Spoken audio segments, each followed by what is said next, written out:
So what's up mga ka-agri? So ayun nga, pangalawang salang ko na po ngayon ng mga itlog.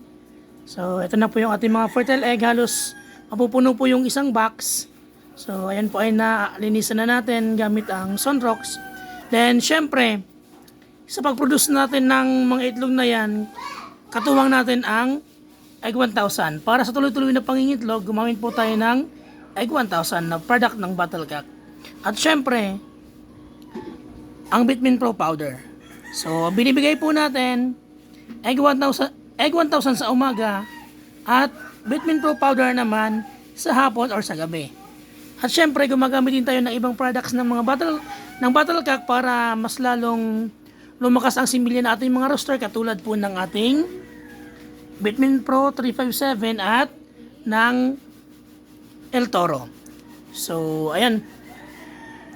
Salang po tayo, medyo marami-rami itong isasalang. Kaya isasalang na po namin ito.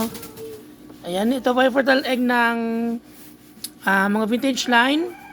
Then may Mohawk line dito. Mayroong BA. At yung mga Rhode Island na vintage line niya. So ayun po, gumamit tayo ng Battlecock. Dahil sa Battlecock, lagi kang lamang.